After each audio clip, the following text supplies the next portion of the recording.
Ready to hit reset? Find out how you can save $250 off instantly. Call now or go to sonobello.com. Join us right here on WRDW for Warren, A Way of Life, every Sunday morning at 11 a.m. Connect with us for a time of worship, prayer, and Bible study with Pastor David McKinley. Our first alert commitment to you is the power of 5 meteorologists. All the tools, the latest technology, and the first team of 5 meteorologists. News 12's First Alert Weather on your side. On CBS.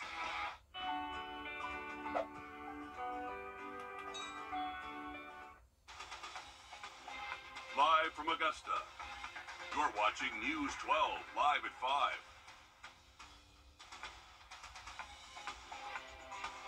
Well, the sun is out, but it's chilly and very windy on this Thursday. We'll have the latest on when the winds could die down coming up in just 2 minutes.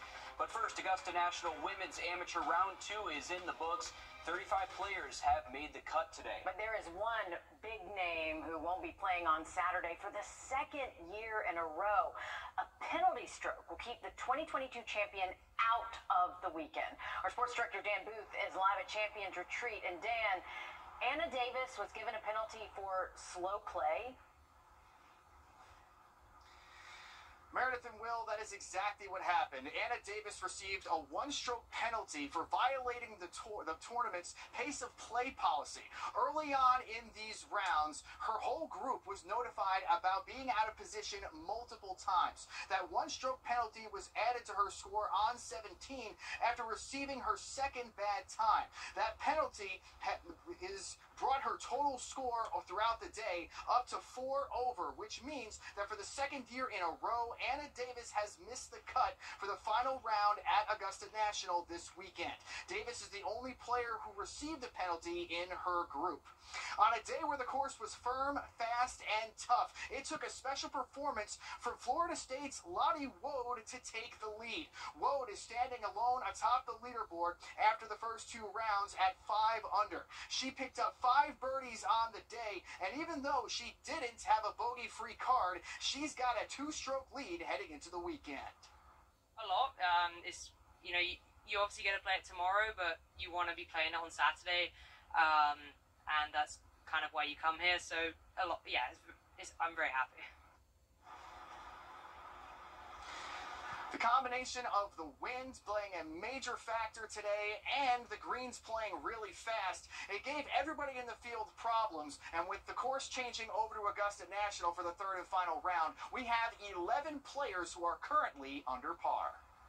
And Lottie Woad playing in the group with Anna Davis today. Absolutely. It just goes to show you, here's a past champion who doesn't make the cut, and then someone who surges to the top of the leaderboard. Absolutely. Anna Davis also getting penalized last year. Right. 4 strokes on the first hole, which really ended her up not making the cut last year. And we talked about Lottie Woad, bogey-free on the back 9, 3 birdies. So impressive play from her and an unfortunate mistake there from Anna Davis, the 2022 champion. That's so unfortunate. 2 years in a row, though. That's a tough pill to swallow.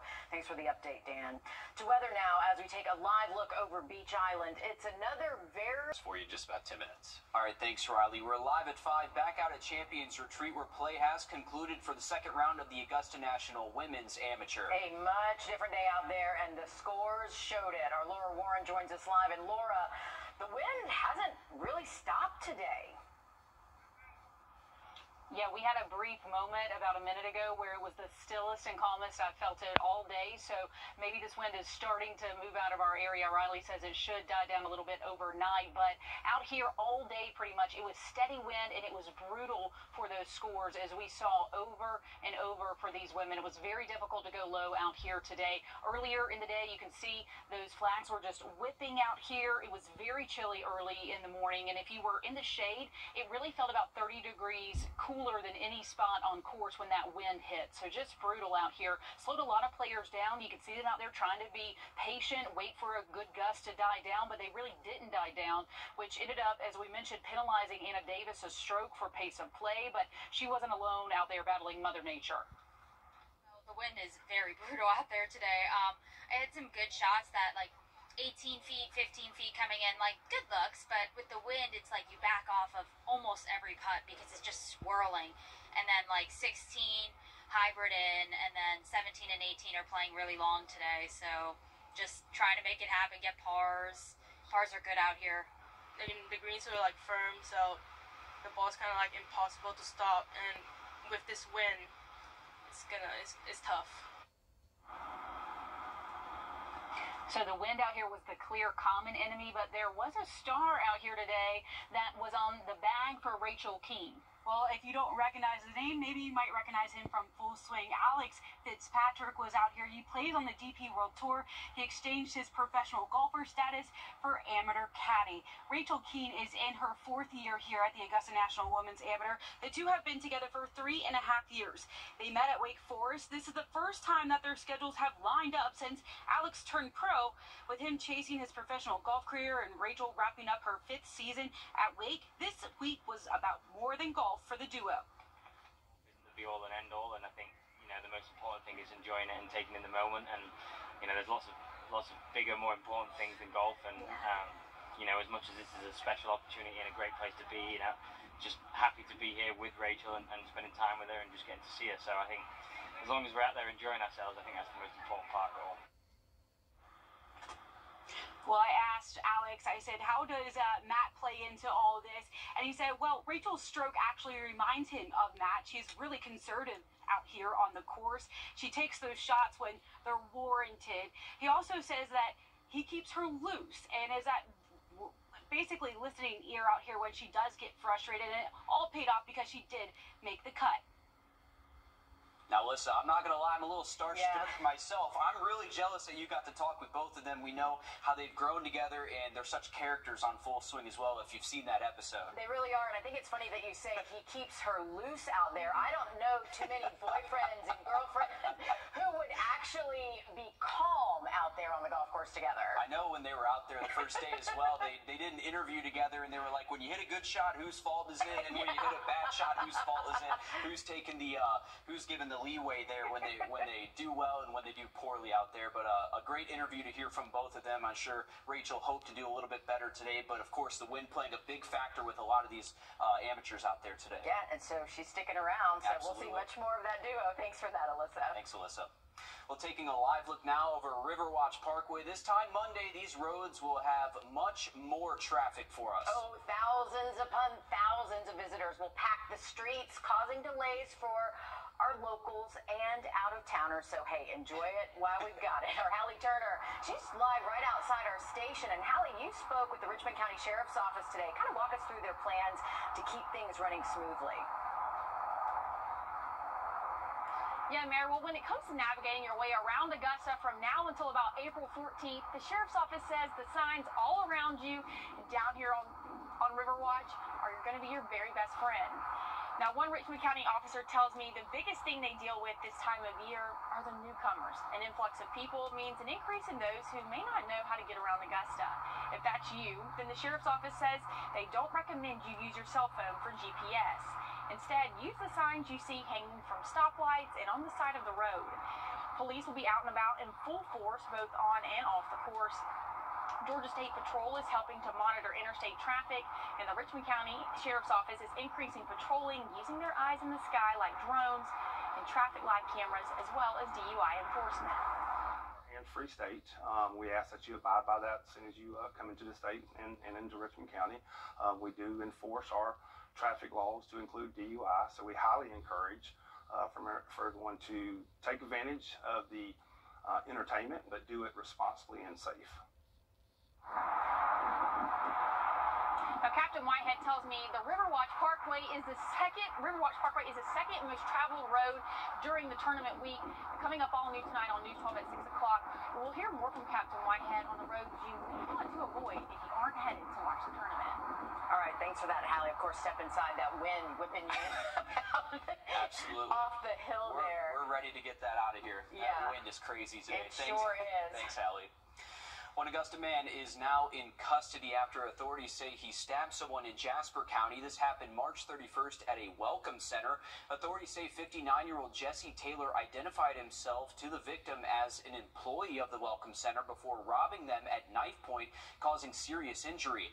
Taylor was caught without incident this afternoon by officers with North Augusta and Richmond County. An urgent search happening now for a missing little girl. Authorities say 7-year-old Sella Salter could be anywhere in Georgia right now. Georgia State Police say she hasn't been seen since Friday and near Savannah in Lyons, Georgia. Officers believe she's with her mom, Wendy Salter, who is also in this picture on your screen. Take a good look. If you've seen them, if you know where they might be, call the Georgia State Police.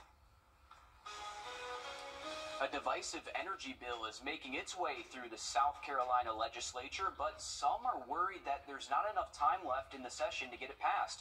We'll have more coming up next. Riley? It's been another very windy day, but conditions will calm down over the next couple. We'll have a look at that forecast next. Time and Temp, brought to you by your First Alert weather team. 23 Monday afternoon, and just keep your fingers crossed that we do see mostly clear skies. Now, once we get into next week, you can see those rain chances back by Tuesday and ramping up as we get towards that first round Thursday. Thanks, Riley. Utilities, conservation groups, and other stakeholders are all in agreement in saying South Carolina needs to expand its energy capacity to keep up with its growth. It is a top priority for leaders in Columbia as well, but they're facing a tight deadline to get something done for this year. Our State House reporter Mary Green has the details. Last week, the House passed a comprehensive and expansive energy bill intended to ensure South Carolina can keep the lights on for years to come. It's now under Senators' consideration, but the big question here is whether they'll have enough time to really vet and take up this bill before time runs out. Hopefully can get across the finish line this year. Agree completely. We've got to have additional new generation for the future of South Carolina. This bill would enact regulatory changes, including restructuring South Carolina's Public Service Commission and streamlining the permitting process to get new sources of power online more quickly. A major component of the bill would give lawmakers blessing to the creation of a natural gas plant at a former coal plant site in Colleton County, a partnership between Dominion Energy and Santee Cooper. Utility leaders testified to Senators Thursday that South Carolina is at capacity for energy generation. It's critical for us as we move forward to bring as much capacity to the table as quickly as we can. But South Carolina's legislative session ends in early May, and work on the budget will take up 2 of those weeks in the Senate, where the energy bill still needs to pass, or else it dies for the year. Conservation Voters of South Carolina opposes this legislation and wants lawmakers to pump the brakes to vet it further. This is almost a 100-page bill, and it undoes much of the consumer protections that were put in place after the $9 billion VC summer failure. We have a lot of concerns with that, and we also ask, what's the rush? This bill still needs to get out of committee and through a debate on the Senate floor to pass, and there are senators with some serious reservations about it, so its future is unclear. Reporting from the State House, I'm Mary Green. Thank you, Mary, who also got the pink memo. Critics of this bill also took an issue with Senate subcommittee advancing it today without taking testimony first from any consumer or environmental groups. The chair of the Senate Judiciary Committee asked them to submit written testimony, saying they were under a tight deadline today. Well, today, a Martinez veteran is turning 100 years old. His secret to a long life coming up next. First Alert Radar, powered by Jim Hudson Automotive Group. An important message. No cool air, no problem. Call Bailey's today. A World War II veteran who lives in Martinez, who was awarded the French Legion of Honor a few years ago, is celebrating his 100th birthday today. And Will Volk takes us there. I'm having a conversation with you. I don't know why. You want to know why, Joseph Batista? Because you're now 100 years old. I guess that's something because not many people reach that much. Not many people alive today have done what he's done. Batista served in the Navy during World War II. Everybody was going. I figured that I had to go too because we were the young young ones, and we were the only ones that could go. He was there on D-Day, helping protect troop ships during the invasion of Normandy. Batista fondly remembers being the first on his ship to find out the war was over. I was a radio operator, and it was coming over the radio. So nobody else on the ship knew it until I showed them the slip. Then I showed them the slip. Everybody started cheering. He also served in the Air Force during the Korean War and went on to have a career as an engineer. Batista was married for 72 years. He wishes his wife was still here today as he celebrates his 100th birthday. Never thought I'd live that long, so I'm glad that I make it. I'm only sorry that my wife is not with me. In Martinez, Will Volk on your side.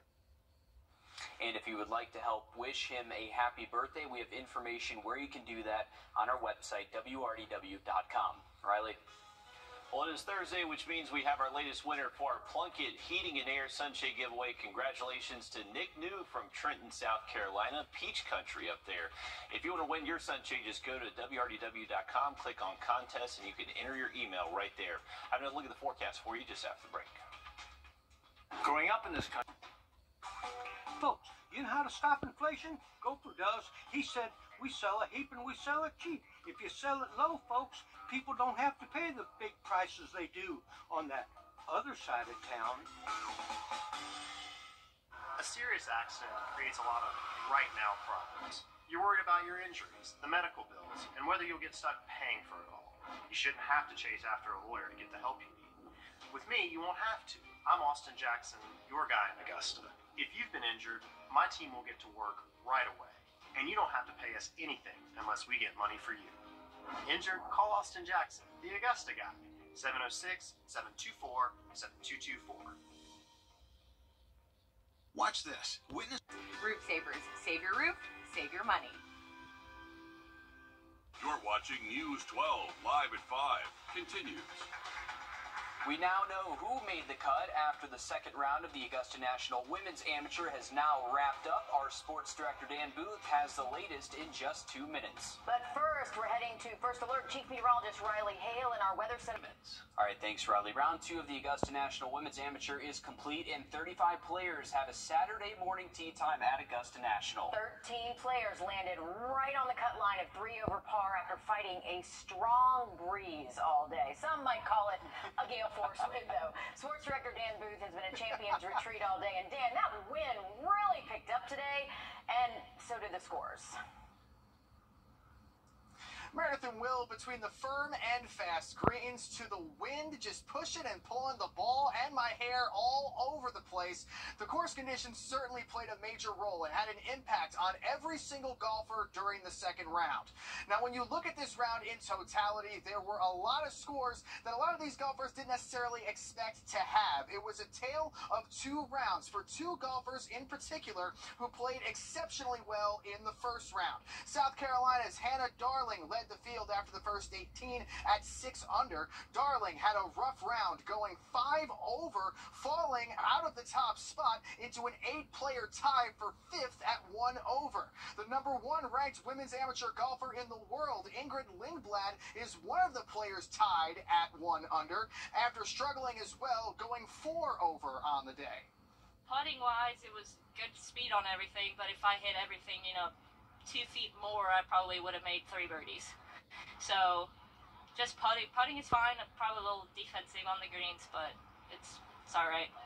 You don't want to be too aggressive in this wind either, having 4-footers and gusty winds. I'm trying to look more at the process, I would say, rather than scores. I mean, yeah, I wouldn't say that I played any worse today than I did yesterday. Putts dropped yesterday, putts didn't drop today, and the conditions made everything look a lot worse today. So I really, just big picture, I'm hitting it pretty good, and I have been for a while, so just keeping the confidence high. There's no reason for the confidence to drop, and we're still right there. Just a little while ago, 2022 champion Anna Davis was assessed a 1-stroke penalty for violating the tournament's pace of play policy. Early on, Davis and her entire group were notified testified that they were out of position multiple times. That one-stroke penalty was added to her score on 17 after receiving Davis's second bad time. That penalty brought her total score up to 4 over on the day, which means she missed the cut of 3 over for the second year in a row. Anna Davis misses this cut for that final round at Augusta National this weekend. Now, Florida State's Lottie Wood is currently sitting atop the leaderboard. She was in Davis's group. She's sitting at 5 under going into that final round over at Augusta National this weekend. And speaking of Davis, Will and I were just reading a tweet about someone who ran into her in the parking lot. She was in tears with her dad as her dad was trying to get her to smile. Yeah, just a really unfortunate break for Anna Davis. And you go back to last year where she was assessed on the very first hole a 4-stroke penalty, which resulted in her missing the cut last year as well. Just unfortunate breaks for Anna Davis last year and then going into this year as well. Just a tough pill to swallow after being the champion. Absolutely. And then battling through those conditions today is also just another downer for that round. Yeah, such drama always. Thank you for the update, Dan. Coworkers, athletes, and students are remembering a Westside High School football coach who passed away last month. Timothy McLean's impact reaches across several schools, as seen during a balloon release this afternoon. During his time as coach, McLean worked with students at Laney, Butler, Glen Hills, and Jefferson County High Schools, as well as the Academy of Richmond County, before he went to Westside.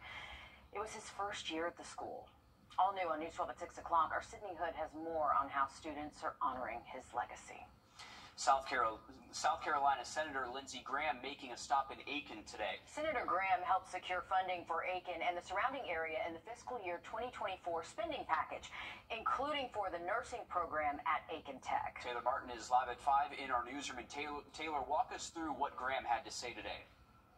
Well, Senator Graham began his speech talking about how Aiken is growing and how these funds will help keep up with the growth. More growth means more people and the need for water and sewer improvements. Senator Graham talked about the $7.5 million going toward those improvements. $3 million will go toward upgrades at Croft Hill, and $4.5 million will go to Shaw's Creek Water Treatment Plant. He also talked about the $1 billion in funds for the Savannah River Plutonium Processing Facility. When a community is on the trajectory Aiken's on, you've got to get ahead of your water and sewer problems. This is the not very glamorous part of government. There's also money going to local colleges, too. All new on News 12 at 6 o'clock. We'll take a look at how that will help. Thanks, Taylor. A lot of money, a lot of figures thrown around today that's really going to help improve the area. Helpful resources. Thanks, Taylor. We are working to learn more tonight about a shooting that sent one person to the hospital last night in Richmond County. The sheriff's office says they responded to a call of shots fired just before 8 o'clock on Hephzibah McBean Road. One victim was taken to the hospital with unknown injuries. No word yet on any potential suspects. 3 people are now in custody after a manhunt in Graniteville this morning. Investigators say this was linked to a narcotics investigation near Chalkbed Road and Connector Road. SWAT and the ATF were on scene after 3 suspects ran away and ditched a car in a nearby road. All 3 suspects were caught within 2 hours. 291 pinwheels are now on the grass hill in front of the Chick-fil-A at Mullins Crossing in Evans. All of these to bring awareness to child abuse cases in Columbia County as part of Child Abuse Awareness Month. The number represents the 291 victims of child abuse in the county that were served by the Child Enrichment Center last year. The Columbia County Exchange Club put up the pinwheels and holds fundraisers to fight child abuse in our community. Well, Toast of Augusta holds free food events on Broad Street every month. It's been partnering with DPH to serve free food on the last business day of the month for at least the next 2 years. Our Nick Veland has more on why the owner of Toast feels this is necessary, no matter the cost, to feed as many people as possible. The sizzle and smoke of a kitchen when serving brunch on Broad Street. But the serving doesn't stop for Dominic Cantrell and Toast of Augusta when they're closed. Whoever needs to help, we're going to do what we got to do. We're going to do what we got to do to help. Cantrell has a passion for serving food to those for free once a month for what he calls God's grits. no matter your situation. You'll get a plate, no questions asked, and he's not afraid to have to make more. My mom always told me if I have the means to help someone, then do it without asking for anything in advance or asking anything in return. And I live by that. So I feel like there's more people that need my help, and I'm more than willing to help them. He serves 50 to 75 people every month, but the Georgia Department of Health asked him to join their event too. The first event he helped out with, he served 250. I didn't know that it was just that many folks that needed assistance. I mean, you think you know, but you don't know. The last business day of every month for the next 2 years, Cantrell will be ready to serve those. How many more, folks are too afraid to come out and even say, hey, I need help? That is an open event to the community, and it doesn't matter what your situation is. You're more than welcome to come. But it touched my heart. I'll be honest with you. It's definitely got a warm, fuzzy space in my heart. Toast of Augusta hopes by doing more community events to serve more people, more will get to know about his free food events, God's Grits. Hemp-based edibles are legal in Georgia, but state officials are worried what's on the shelves might be breaking the law. We'll take a closer look coming up next, Riley. And we're enjoying a sunny and windy afternoon and expecting those conditions to calm down some over the next couple of days. We'll have that full forecast next. Time and Temp, brought to you by your First Alert weather team.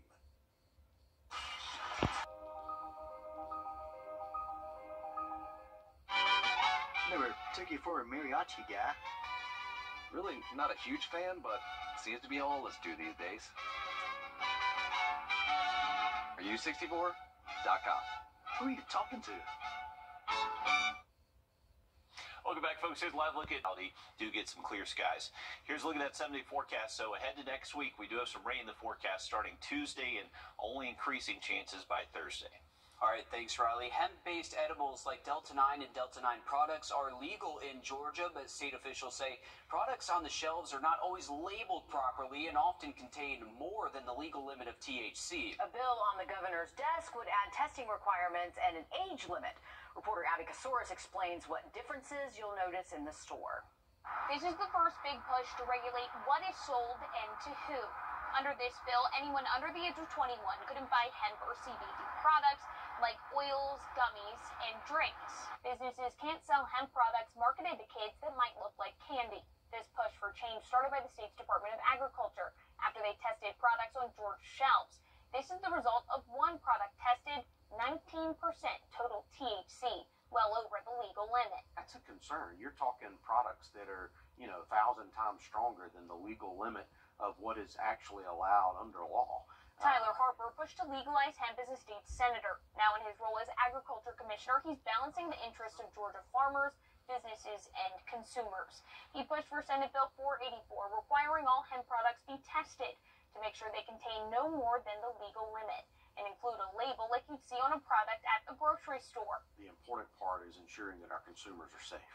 They're protected, and they know what they're buying. Hemp advocate Aviva Uvazela says the new packaging requirements go beyond federal requirements, which make it harder for businesses to operate. It's like everyone who wants it to happen is like running up this really steep hill, and we're just getting really tired, and they just keep throwing obstacles in our way, and we're just like, okay, can we keep going? Oh wait, we lost a few here, what do we have to do to get there? And if businesses are caught selling illegal products or selling them to someone underage, they could face a misdemeanor charge. Instead of regulation, she's pushing for more education. They seem to think cannabis is a health concern, not a health benefit. And that's so frustrating because they're just seeing one side of it. The governor is expected to sign the bill. The bill says that the new regulations would take effect in October. Harper says they'll work on educating business owners and give them a grace period during the transition. In Atlanta, I'm Abby Kasoris. A lot of things can go wrong in a home, and it can cost thousands of dollars in damages even before you're aware of it. I'm Jamie Tucker. Coming up, we're taking a look at 2 devices to keep your home safe. First Alert Radar, powered by Jim Hudson Automotive Group. We're standing sofa or chair and save money on new furniture. Lazy Boy, long live the lazy. Maintaining a home is expensive, and preventative measures can end up saving you a lot of money down the road. And as our consumer tech reporter Jamie Tucker shows us, there's tech that can help you catch things like leaks before they break the bank. What the Tech, sponsored by Augusta Preparatory Day School. If you've ever had a water heater or a pipe burst in the home, you know, it can cause thousands of dollars in damages even before you realize what's happened. A lot of people are talking about these water leak detectors, and I picked one up for about $30 on Amazon to see if it works. Now, the one I picked is by GoV, but there are many others. It comes with a sensor and a gateway that connects to the sensor over Bluetooth and your home's Wi-Fi. An app guides you through the simple setup process, and then you just place the sensor where you want it to watch or feel for leaks.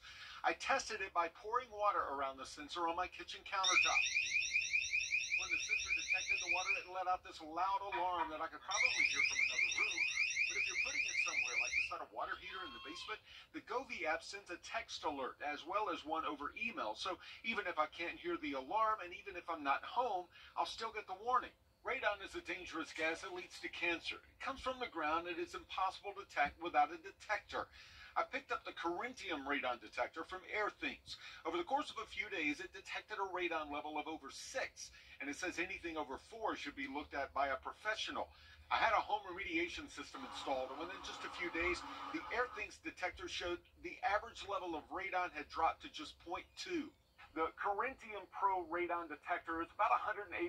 Picked it up online, as I did with the leak detector, which is about $26, a small price to pay for peace of mind. That's What the Tech. I'm Jamie Tucker. All right, thank you for that, Jamie. Remember, over the next couple of days, wind will become less of a factor, and temperatures finally start to warm up as we head into next week. Now, look at that forecast just after the break. Volkswagen. Well, we have an update on the 4 newborn kittens found at a Myrtle Beach fire station last week. The kittens were found in a wrapped-up hose on one of the trucks. Now, there's still no sign of the mother, but the kittens were placed in the care of a foster family who says they're all healthy and growing. How cute are they? The nearly 2-week-old kittens have been named Chief, the orange one, Quint, gray and white, Smokey is the gray one, Halligan is the dark tabby. Halligan, by the way, the only girl and also the first to open her eyes. The Myrtle Beach Fire Department says they're no strangers to rescuing animals, but finding them in a fire engine, that was a first. Good work by those firefighters there to save them from the hose. Looks like they're doing well. Look at how cute they are. That's They're awesome. so teeny. Oh my Using goodness. some of those 9 lives a little early, but hey, better late than never. And that is great to see that they are finally rescued and hopefully going to a good home there once they all open up their eyes. Those are still some very young little kittens right there. Hey, we got a nice afternoon out there looking outside of our studios. Flags are definitely still flying out there. We have a west wind at about 15. Some gusts have been close to 40 at times today for us. If you're heading out this evening, temps currently in the 60s will fall down to the 50s, though, once we get past sunset.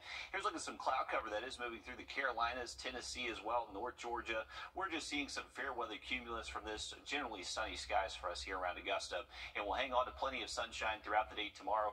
Remember, it is going to be a chilly start to our Friday, likely waking up in the 40s. By around 10, we'll be in the 50s, and then afternoon highs remaining in the 60s tomorrow. And it's really just the afternoon tomorrow. We could see that wind pick up a little bit again, but generally expecting wind gusts to stay less than 25 for our Friday. So finally starting to see some improvement over the next couple of afternoons.